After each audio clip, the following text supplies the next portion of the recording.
And then we'll be able to see this, okay? So this is just for the stream, Eddie. This is for the live.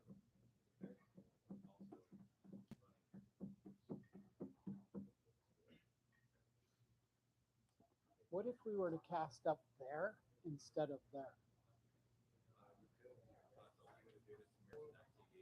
Can we do that one as well?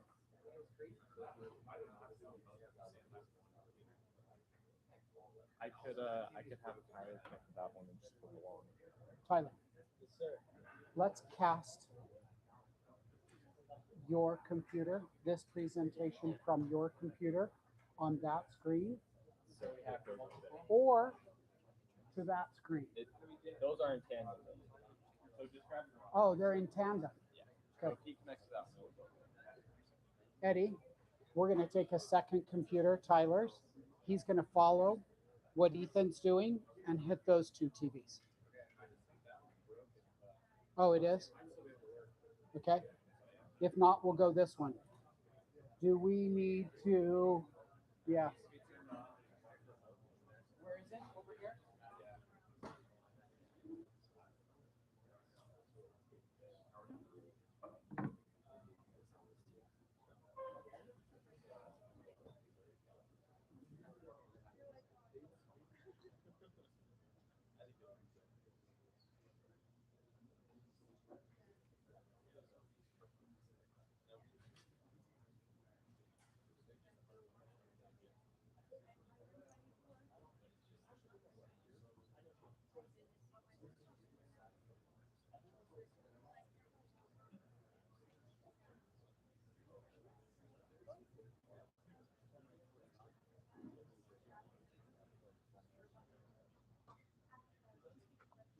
Testing 1, 2, 3. I don't see it over by there. Say again. It comes through great on the live. Okay.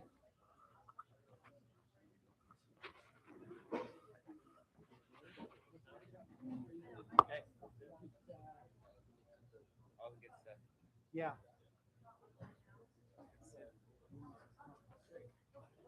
Ready to go?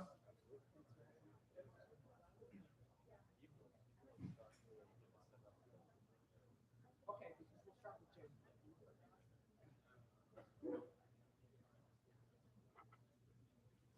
ready?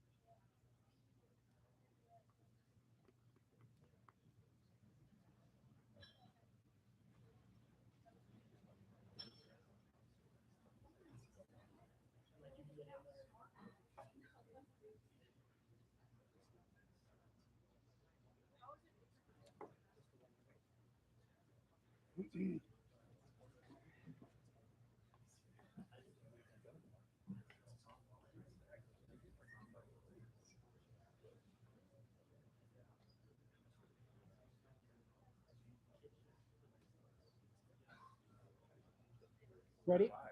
Okay. Welcome, everybody. Appreciate you making the effort to be here.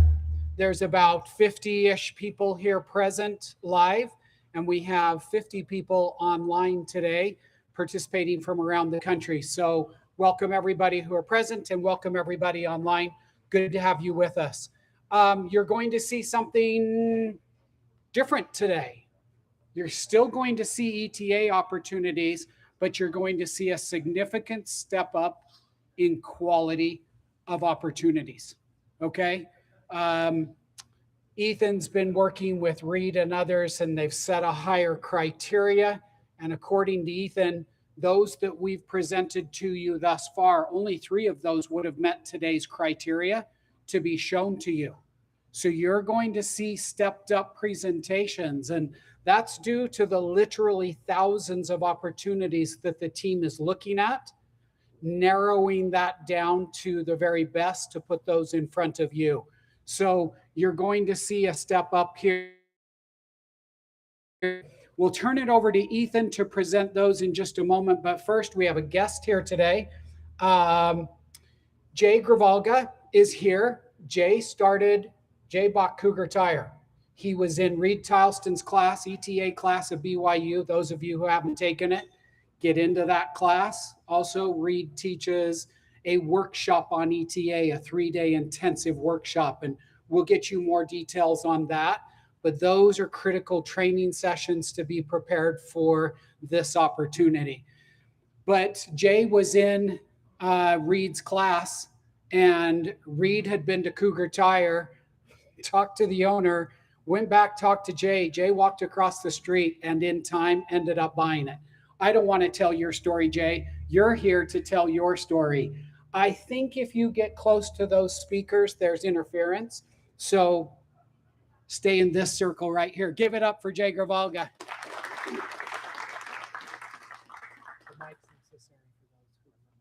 Okay, perfect.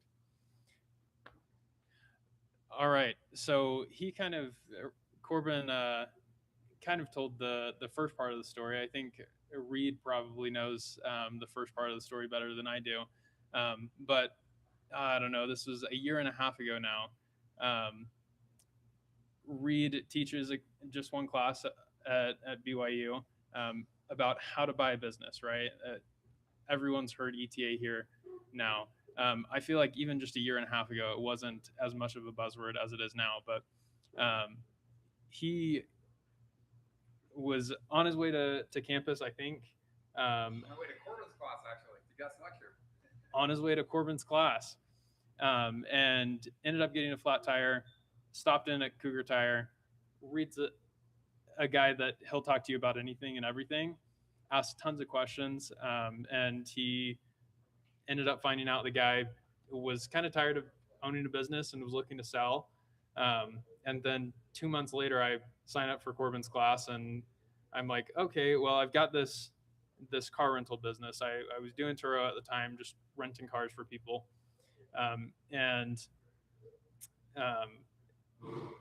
Ultimately, maintenance is the biggest expense there. And so I decided I want to own an auto shop, do all of my own maintenance.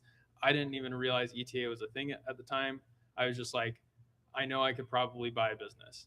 So I ended up connecting with Reed, sent him an email before the semester started. And he was like, oh, well, Cougar Tire is actually for sale. I hadn't even heard of Cougar Tire before this. Long story short, hundreds of hours later, we are about to close the deal 3, 4, or 5 times. And the deal just is, it continues dying. And I think that's a theme with ETA. Even these like great deals that Corbin's presenting, it's not going to be a straightforward walk in the park to get it closed. And it wasn't for Cougar Tire either. I mean, there were issues with finding investors. There were issues with financials and the seller being emotional. Reed will tell you over and over again. Sellers are emotional. I mean, they've spent years building this business, and now some kid is going to come buy it and run it for them. And most people are not super ecstatic to go down on price or reveal everything about their business to you. Oh my goodness. Good point, Corbin.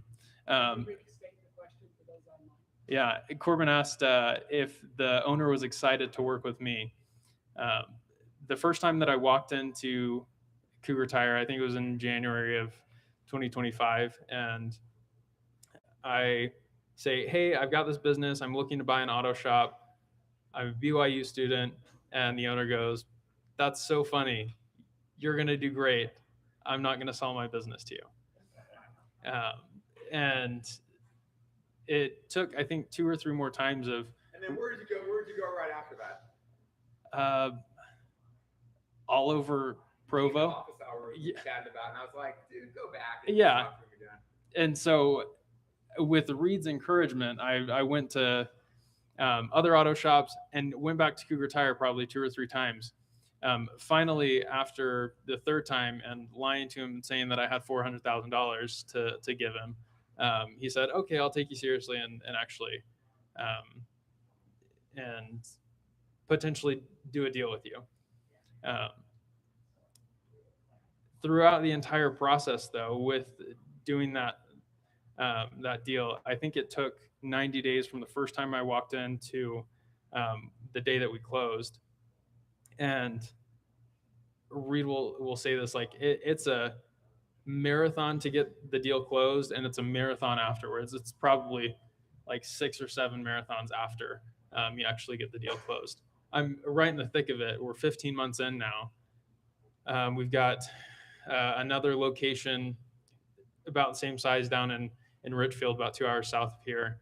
And I mean, I'm still working crazy hours, startup hours, really.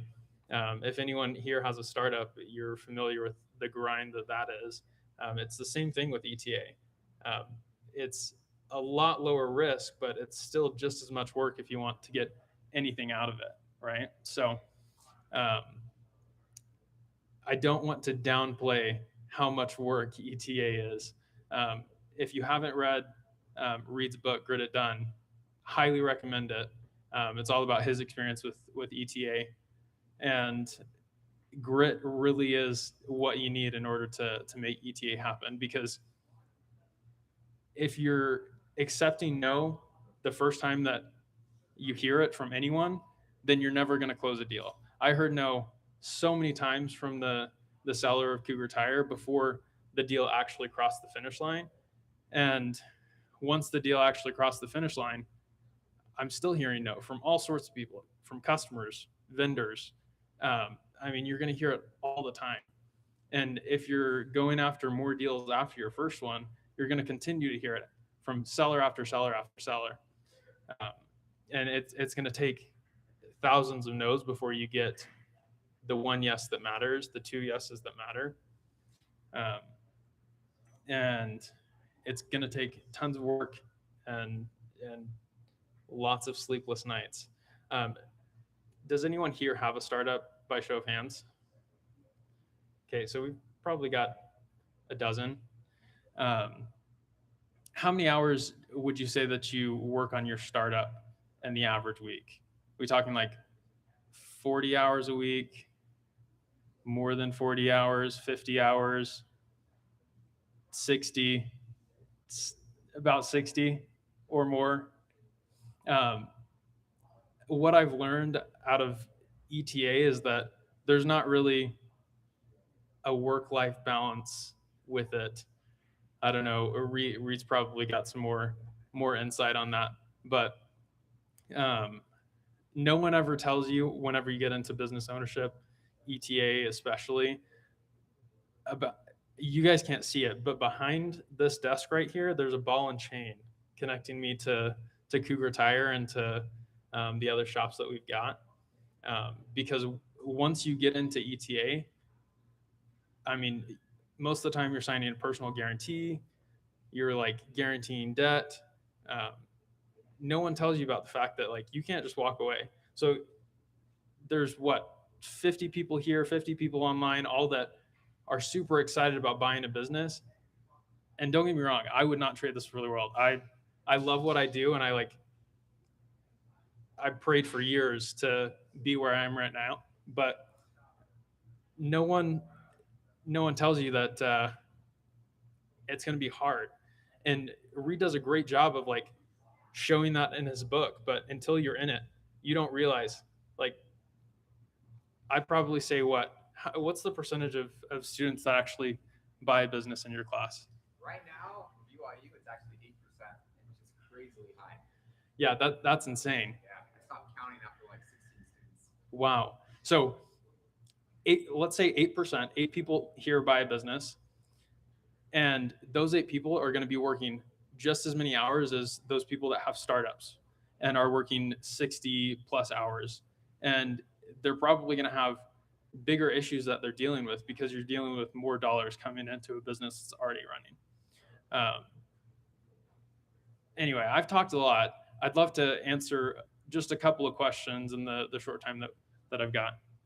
Like my dad, he did ETA and it looked terrible and he hated it and finally got out. But like, what's the upside? Like, what are you looking forward to? Because I thought you want to be working 7 hours a week. Please state the question. Yeah, the question is what's the upside to ETA, right? The upside to ETA is that there's a lot lower risk to it, right? You're buying a business that's already cash flowing in the best circumstances, right? And you're getting into an industry where like you likely already have a team, already have people that are trained, and you're coming in and you get to learn and you get to do things that are hopefully going to grow the business. And so the real upside opportunity wise is from growing the business and potentially doing other like additional acquisitions to scale the area that you're servicing or other things like that, or like Reed did, exiting to a strategic buyer where the multiple is much higher than whenever you bought it. So that's kind of the upside to it. Other questions?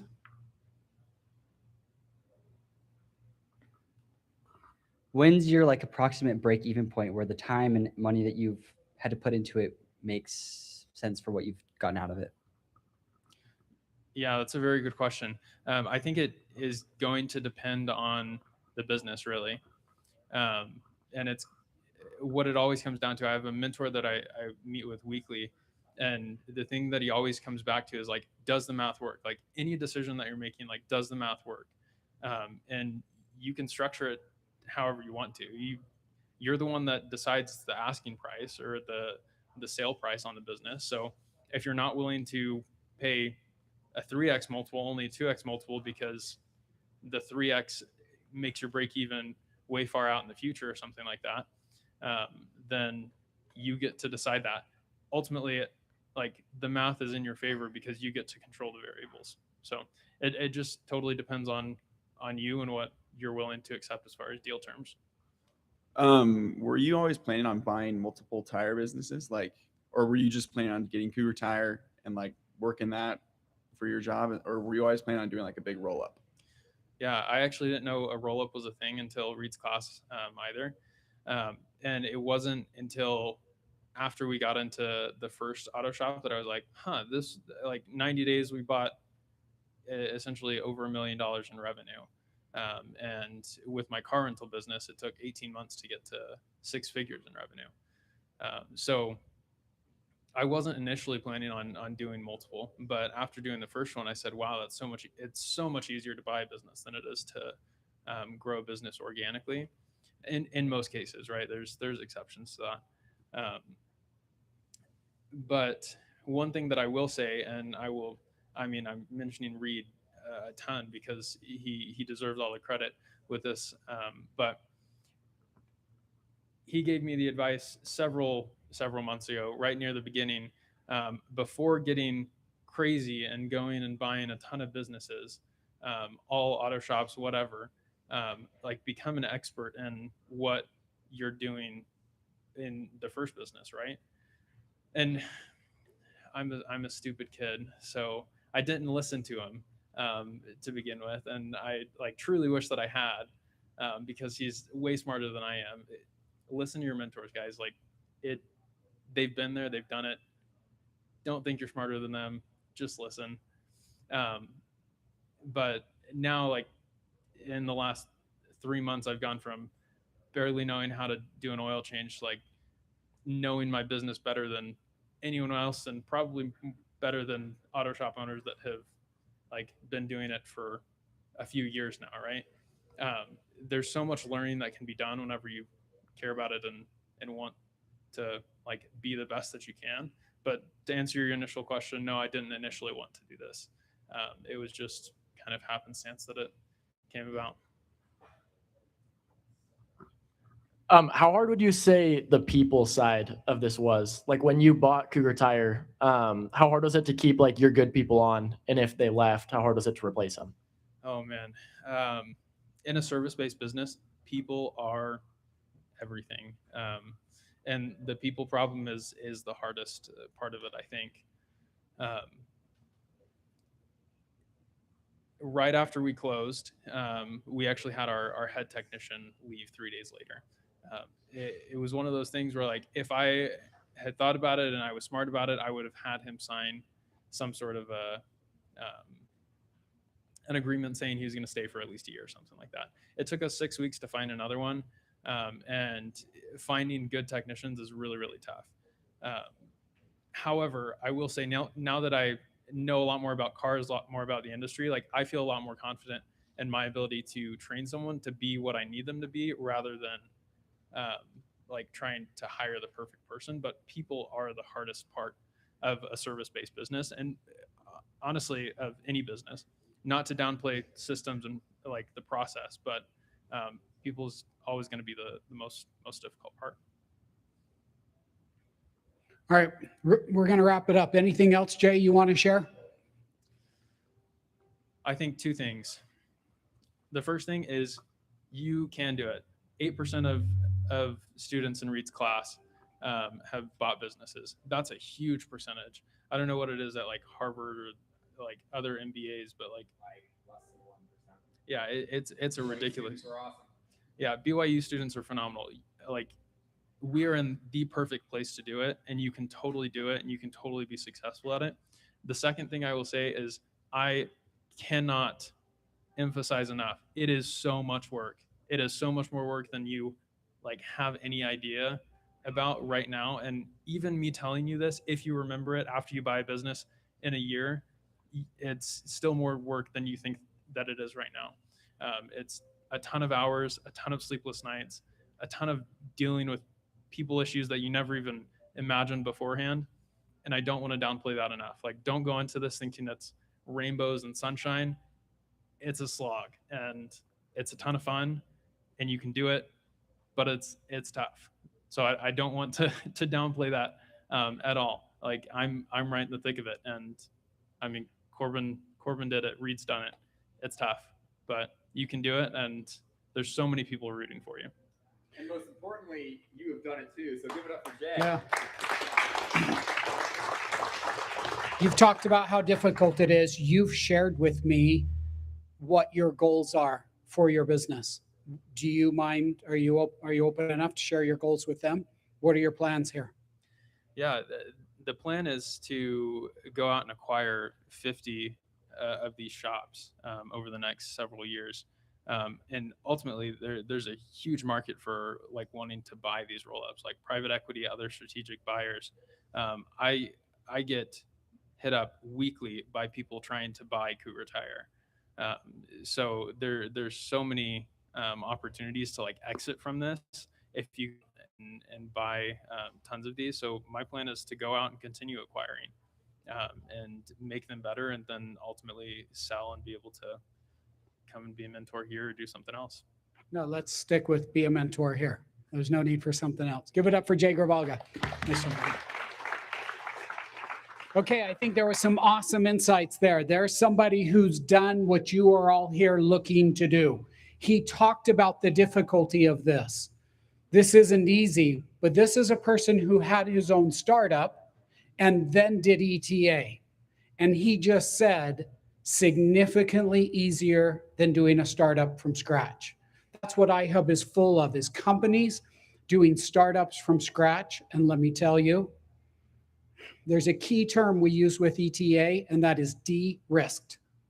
That's why we're going after this. To answer one of the questions, were you just going to buy Cougar Tire, or was it the plan all along to keep buying?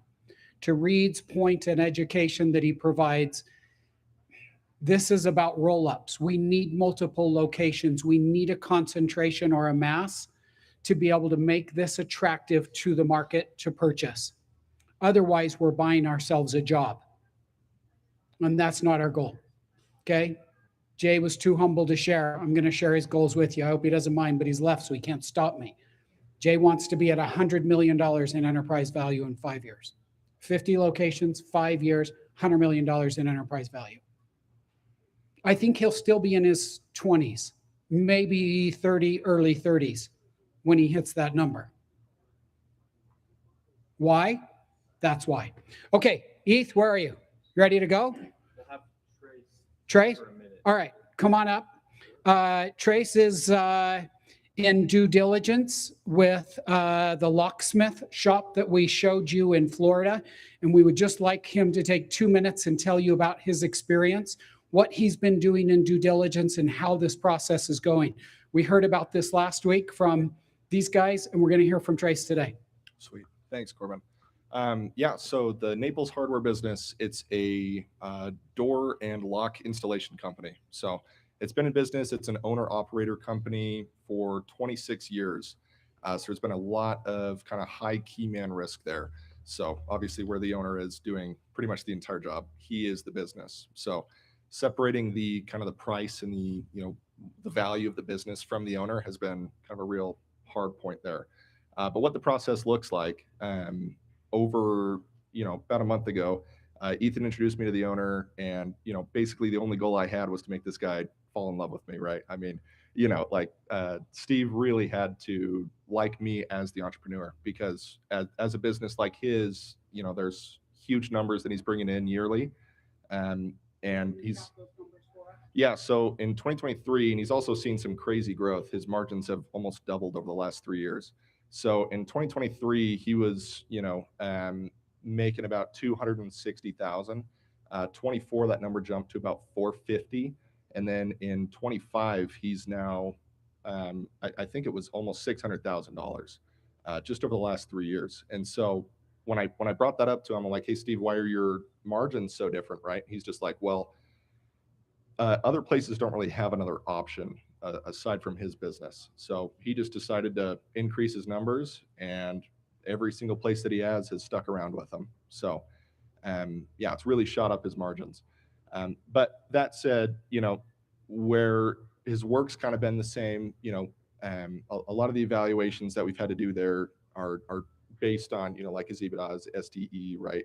DCF, a bunch of different types of evaluations that I've had to kind of construct and run there, all vary, pretty dramatically on those last 2 years, right? Because his seller's discretionary earnings, he was only at like $80,000 for 2023, but in 24 and 25, that number is now, we're sitting at like 4 or 5 times that number, right? So, anyways, figuring out, working with him, being like, okay, how do I separate the value of the business from the owner, and how do I get him to agree to that, right? Has been the hard part. So yeah, there's been lots of meetings with him over the last month or so. I've sat down on maybe 13 phone calls with Steve himself, met with a bunch of the iHub resources here, and realistically, we're looking at, I think, sending him an offer here shortly. Yeah, over the next little bit. So yeah, very. So yeah, some of the complications and the reason why we haven't had an offer sent out to him is 24 and 25, those 2 big years, he actually hasn't filed for yet, right? So he's still in the process of kind of working that out, right? So that's been one of the larger things that we've had to work through. So, but yeah,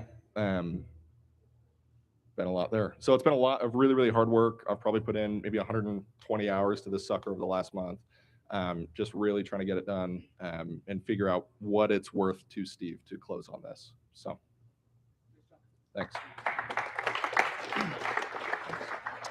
Sweet. Also, to be clear, we won't, through the due diligence phase, we won't let Trace or any of you close a deal that doesn't make sense. Everything we're presenting right now, Corbin mentioned our last presentation with our same criteria we have for this one, only 3. We only would have presented 3 last time, and we have, I'll show you. So this was our stats for this month. Our team had contact with 500 of these. 50% passed our initial screening. Then I personally called about 157 of them individually. So it's, anyways, 100 passed that second screening, 50 sent their financials, and we have 24 that passed our financial criteria. So yeah, we're feeling pretty good about this. I'll just get right into it. And just in case, so we've been presenting the net income. What's more relevant is their SDE. So after we've added back salary and the write-offs and things. So just Corbin wanted me to throw this up there in case you don't know what SDE is. So the total economic benefit a single owner can expect to receive. So this number is much more relevant than the net income. So here's the first one. Auto body and collision repair in Northern Florida. This guy is super solid. Also, I'm sorry if I can't remember certain things. Like my brain is absolutely fried. Anyways, but this guy is super solid. Our biggest thing is with this one, we need to figure out how insurance plays into this, because as a collision repair shop, we need to understand that that's stable. So, but they're very, very cooperative. One of the main things I'm looking for as of now are sellers who are easy to work with, because that has a huge factor in closing these deals, is how willing they are to cooperate and how communicative they are in getting you what you need. These guys are super solid, and they didn't send us their financials lightly. It took a lot of selling, but now they're very invested. So For those people online, we're going to zoom in on that better so that they can see it. So we let the onliners know. yes, just say that. Those of you online, we're trying to zoom in on that so that you can see better. Sorry, our great big screens there's a problem here, and this one mirrors the big screen. And so until we get that fixed, we'll have it ready for next time. Sorry that we don't have your big screens today. We'll also Those of send you these back out. here, if you can't see that, you're welcome to come up as close as you need to see those numbers. At the end of the slide too, we'll have a QR code if you're not already on the list to get notified for future events. We'll scan that, and then we'll send these slides after. So, okay, and then commercial refrigeration. This one we liked, especially because of the roll-up opportunity on it. It's mostly focused on refrigeration, but could easily be rolled up into HVAC. So that's the real winner here. We're not sure what happened in 25, and we don't have his year-to-date financials. But from what we understand, it's been going up. Cooperative seller, I'd say 95% of the guys we're presenting today too are looking for retirement, which is, it just makes it a lot easier because they want to get out ASAP. And you'll see a little bit of a downward trend with these, but it's because they're retiring. They're getting really tired and they don't want to run it anymore. So, but yeah, there's definitely a lot of potential with this one. And then I'd also add, we've had, for Alta Water, for example, if you've heard of what they're doing, their water filtration business, we've had several filtration companies that we've come across, and we immediately hand it off to them. So with these that you'd be taking, if you take this HVAC area in Iowa, anything, within anything that you want, you can have. We have a couple of auto shops that we would give to Jay if they weren't in Maine, so yeah, just know that we will hand you off anything else that we find in this industry. You would be like the HVAC guy or whatever. Civil construction in Southern California. This isn't typical construction, which isn't as good of a roll-up. This is more like, asphalt, concrete work and whatnot. He said that 2024 was litigation related. We did not dive much further into that. We were more concerned about how it was tracking for since then, and it's been doing really well. So requires further due diligence, obviously, but I think there's a lot of potential with this. Moving and storage, I think this one's fantastic because, it's recurring revenue, it's storage. So you're just, it's a lot easier to make money off of this. The margins are lower, but yeah, all that's recurring. So, and in people we've talked to about some of these deals, this was one that smart people were very excited about. So let's see. Yeah, and the seller's really cooperative to stay on and whatnot. So yeah. Accounting firms, this one's golden. Very protective of this one. So this one's nice because it's relocatable. So you have 2 accounting firms in Georgia that you can run remotely, clients all around the country, phenomenal roll up. And there's a lot of, business relationships that you'd be acquiring in this too. I think this one is crazy. So, yeah. And I think they have some employees in India or something like that. There's more to do here, but this one's really solid. And then, so last time we had a bunch of people come up to us and ask, like, do you have anything in, e-commerce or manufacturing? We're only presenting the ones we thought would scale as roll-ups.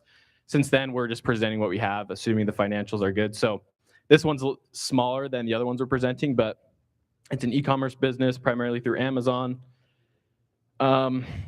Yeah, they're like a shoe inserter, I don't know exactly, but they work with some big shoe brands. So if you're trying to get into e-commerce, this is nice because it's relocatable. You could just run it from here. Doesn't have the same, it's not the same business model as the roll-ups, but maybe this will be interesting to some of you. So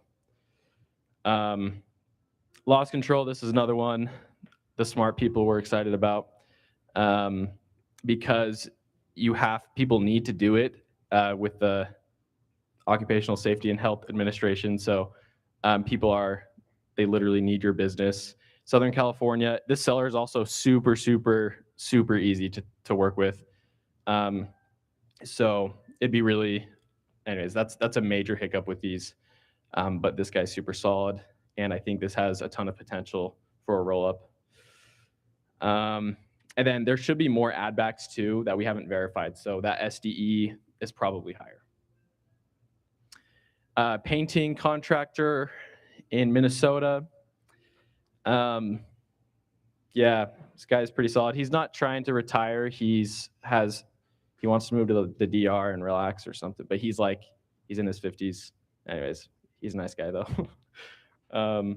And there's assets too that would need to be negotiated separately with this. Yeah.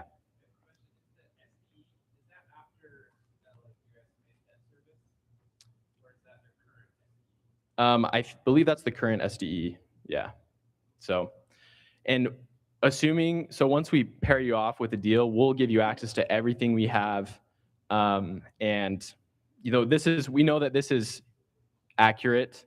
But there's more things like with Trace, for example, we didn't have his bank statements, which took Trace a while to get. And that was a big piece we were missing, but they've been checking out so far. So still a lot more to gather from these. Auto repair and maintenance in Maine. I think this is great too. You could be the J of Maine. Super steady SDE. We've been given a range of what, a minimum amount of what these deals need to look like, and all these check that box. So yeah, super solid. This guy, easy to work with. Yeah, I don't know. That's about it. Veterinary clinic. This is a really good roll-up.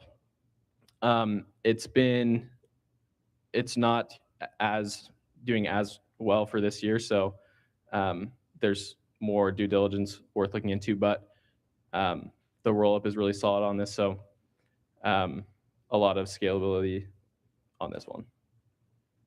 Yeah. I think this one could be really good this is another one people were excited about that we showed this too for sales. This is an office furniture sales, but it's basically like sales bros of furniture. So they don't have any inventory. These are all commissions. That's why the SDE is so high and the margins are so high. So, if you have a good sales background, you can take this over and create a new sales bro industry in furniture. But I think this has a lot of potential as well. Yeah. Okay. Truck and trailer. This one's a little bit bigger. Also, all of these we've discussed seller financing. So that was a big hurdle, and the reason not all of them met our criteria is we had to convince them to seller finance. So this one you probably need an SBA for, but guy's super solid. It's also low key man risk. He doesn't do much right now. He's got 20 to 30 employees, and you'd be in good shape taking this over. And it's got amazing scalability with the roll-ups, with doing truck and trailer repair and towing services. There's so many angles that you can go about to scale this further. Electrical contracting, Northern California. Yeah, Corbin's talked a lot about electricians, how this is a great industry to get into right now. So that's interesting to you. Yeah, I think that's it. Plumbing, this one's massive. I told this guy, I thought it was too big, so I was literally like, are you sure you're down to seller finance everything? He's like, yeah. I was like, okay. So here it is.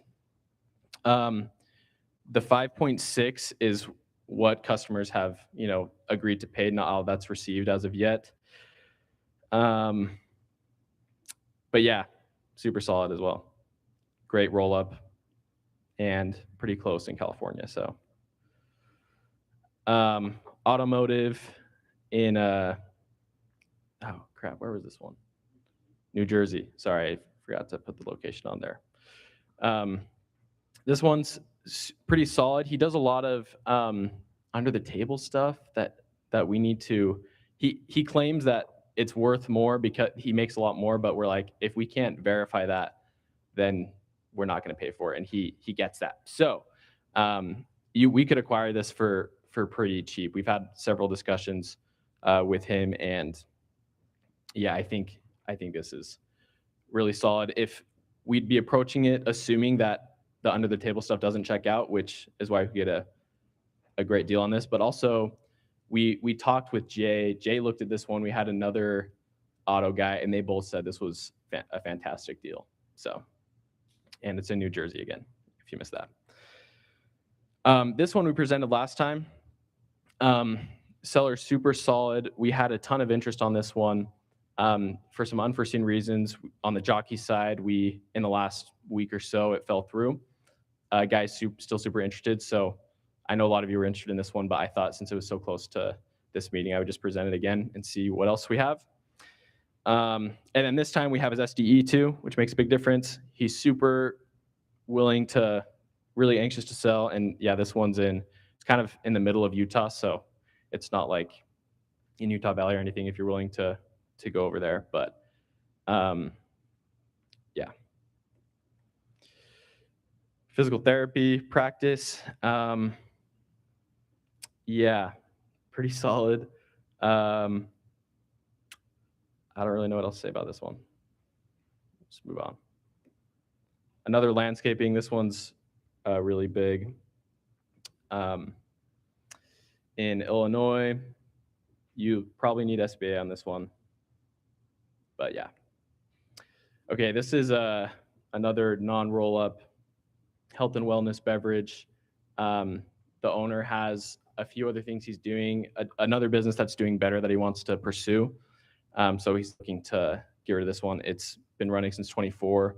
The trailing 12 months has been tracking pretty well. So if you're wanting to stay in Utah and do something that's not a roll-up, let me know. Another auto shop in Minnesota. Yeah, they do a lot of mechanical work, but then they do the roadside service as well and towing, which is sweet. Roofing contractor. Yeah, I'll just let you take a look at those numbers. Oh, and then yeah, the seller owes like $290,000 to the company, so that's something to negotiate. Striping services, not stripping services, in Indiana. You're welcome. We misread that. Well, Tyler misread that earlier, and he was freaking out. And then I had to double check how to spell it. So, anyways, but this one's super solid. I was looking into starting something like this a couple of years ago because I heard that it made a lot of money. So he does a lot of major commercial clients, Amazon, Notre Dame, the airport over there. And anyways, super solid. He had a heart attack in 24 and was kind of out of it for like 6 months. So that's a big part of that drop in 24, but he's been tracking really well since then. This is I don't fully understand this industry. It's like adjacent to HVAC. They build, repair, and upgrade specialized vacuum and heating machines. Anyways, the guy's super. He has a lot of offers on the table, but we actually presented this one last time, but he really wants to deal with iHub. So he's been waiting to see if we can find someone who wants to scale this. Okay, and then irrigation installation in Ohio. Also a great roll-up. This is also something that, with landscaping, you could acquire landscaping businesses as well, which increases your roll-up potential. I think this one's great too. Let's see. And then, did you want to talk about 2415? Yeah. Okay, let me pull that up. No, I just say I think this is the key here is all of these are profitable day one. Like this is something you step into and immediately you're profitable. We've negotiated seller financing. I truly think these are golden, and it's gonna, like Jay said, it's gonna be a ton of work. It's just about finding people who are willing to go and kind of go through hell to make it happen. But no, I think this is a de-risked tremendously and something you guys should highly consider. So. All right. Thanks, Ethan. Nice job. Yeah, give it up for Ethan. 157 calls in the last 30 days. Need we say more? Okay. Look, door knockers, you're going to be coming home in 30 days. And all of you sitting here, start to jump on these opportunities. We're going to have 15 more, but word is spreading and the group is growing each time. So we're starting to get serious about these. They're great. We're learning a lot, and we have some great resources joining us to help you get these closed. I have one iHub opportunity that I want to share with you today. So can you see this okay? 2415 is a company that iHub invested in. Two founders who have careers. They're a little bit older. 2415 refers to Joshua 24:15.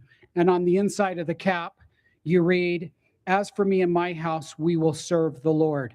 So this company is taking advantage of the Christian revival movement that's taking place in the country, especially amongst sports. They have some decent revenues. Eth, I gotcha. There's revenues that they've generated, okay? There's several thousand units of inventory. This business is a takeover and run with it. Somebody with CPG skills, that's what this is looking for, okay? Huge ownership potential, not 100%, but you're not looking at 100% in ETA either. So you'd be looking at probably 85% ownership stake in this business with cash in the bank and inventory. All right. Somebody needs to come in with experience, take this business and run with it. There was a hat, Glorify. You guys see Glorify in here? I think this one was made for, who's our receiver that just went to the NFL, BYU? Chase Roberts. That is Chase Roberts' hat. So you'll see on their website, Chase Roberts wearing that, and he's endorsed it and so forth. Matthew 5:16, "Let your light so shine before men that they may see your good works and glorify your Father which is in heaven." So that's the theme here. That's what this company's about. They're looking for somebody to take it over, and they're willing to give up the vast majority. They have $20,000 invested in their business, a couple thousand units of inventory, and they'd like to keep a minor stake, 10%. So if you're interested in this opportunity, you need to come see me, and I will introduce you to the founders. All right? We'll bring you these opportunities as well as ETA. Why iHub, everybody? We are here to help you. We adamantly believe in entrepreneurism. For me, there wasn't an alternate route in life. I couldn't exist in a corporation with somebody telling me what to do. I would have been on the news for the wrong reasons, okay? That's not, I don't take orders, I don't clock in and clock out.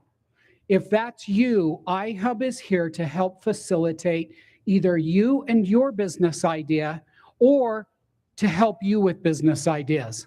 Thus, opportunities like this and ETA. I got to tell you, I couldn't be more excited about ETA. Although difficult, and we heard it live today from Jay, It's an easier road than starting a business from scratch. Okay? And it is de-risked. So that's what we're presenting to you. That's what we're bringing 30 days from now. Ethan will send you out the exact date and time, but in 30 days, we're going to do this again, and we're going to have another 12 to 17 opportunities to present to you. But this is the gist of what you're going to get. Why didn't we send that auto shop to Jay? Ethan just stood up here and he said, if you have a water business, we're going to send you the water businesses. Auto shops need to be in a concentrated area to sell them. Your marketing has to be concentrated. With the water businesses, they're literally spread across the country. They have, I don't know, 15, 20 locations at this time. Alta Water does. I don't know their count. I need to meet with them and find out. But that's why you're going to see some of those things. Let's go. Glad you're all here. Glad you're all desirous and wanting to make this happen. We look forward to working with you. Eth, you want to talk about QR codes? Yeah, so scan this if you want to be considered for one of the businesses. And we'll send out this slide again afterwards. And then this, if you're not on the thread to get notified for all of these events, scan this and you'll get notified. So I'll go back to this for a sec.